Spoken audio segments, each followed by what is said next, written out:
In September 1666, a fire ripped through the City of London. It lasted 4 days, it destroyed 87 churches, 13,000 homes, and most of the original medieval city. Over 70,000 people became homeless. The fire started in a bakery and it spread fast. Most of the damage was in the City of London, what is now the commercial and financial heart. Whether it was set deliberately or conveniently used, it resulted in a reset of the entire legal and physical structure of the city, and it allowed Parliament to pass new property laws. The fire conveniently burned all the records, which wiped out debt and ownership records. Conveniently, it gave the elites a blank page to redesign London in their image. And within weeks, new plans were drawn up. The city would have wider streets and stronger building rules, and it was redesigned to suit banking. It conveniently forced clearing of areas that had previously rejected or resisted commercial development. And in the middle of all of this chaos, a law was passed that is rarely mentioned. The Cestui-Que-Vie Act of 1666 allowed property to be seized if the owner had disappeared and no proof of life was shown in time.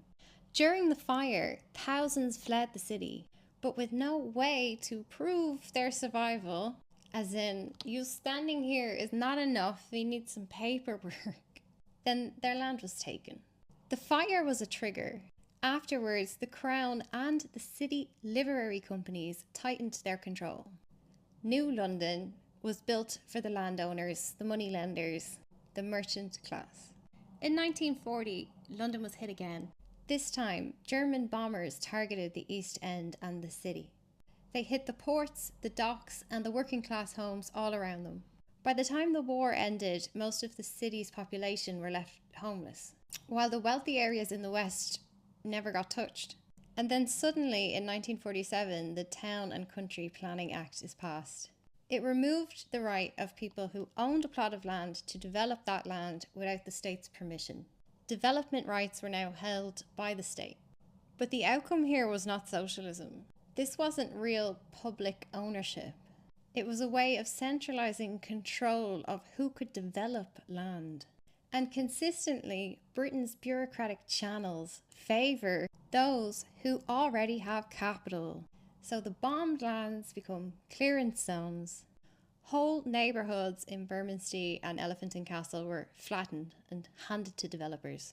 And these planners redrew London's maps, deliberately scattering communities, putting them into blocks and estates that were built without their consent and managed centrally and would benefit those who stood to profit long term. The communities that were bombed never got rebuilt. They got scattered and siloed into pockets across central London. In 1944, while the war was still on, moneylenders met in New Hampshire at a place called Bretton Woods. The war wasn't even over when these moneylenders met, but they were already planning for the post-world order, their new world order. And out of that meeting came the institutions that would shape our global economy for the next 80 years. For the worse, they've destroyed the habitability of the planet.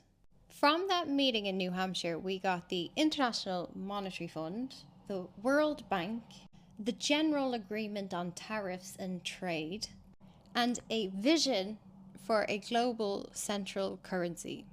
These 4 pillars were the foundation of the United Nations monetary and financial system. This was never neutral.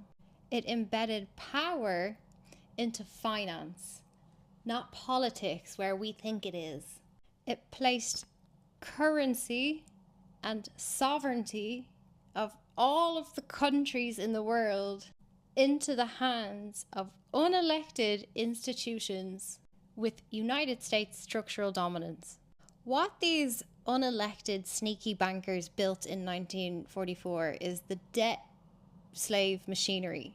What the IMF has called development for decades is raw economic violence, usury, and slavery. The IMF does not manage currencies, it manages compliance. Countries are put into crisis deliberately so that the IMF can offer them predatory loans only if they surrender their sovereignty to the US bond market.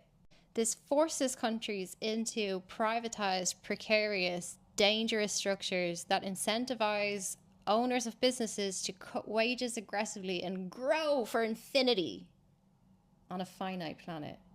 The IMF is guilty of removing price controls, slashing public spending, enforcing unnecessary austerity just to increase their interest payments, and opening vulnerable people in underdeveloped countries up to predatory capitalism via foreign direct investment. Call it what you want, structural adjustment. The results in these three examples are the same. The results for countries who get trapped in IMF systems are the same. Children die, populations starve, and creditors get rich. That's the model. That's the system. It does not matter what any one individual thinks they're doing inside of the system. This is the system that was built to extract. They figured it out in 1666 that they could use a disaster to consolidate their power, and they've been doing it again and again and again ever since. A country collapses, the IMF steps in. Their conditions are imposed, the country's assets get stripped, and predators are drawn in to pick the carcass of what's left. Law is a weapon. Their goal is to extract resources. The playbook from the fire and the Blitz has now gone global.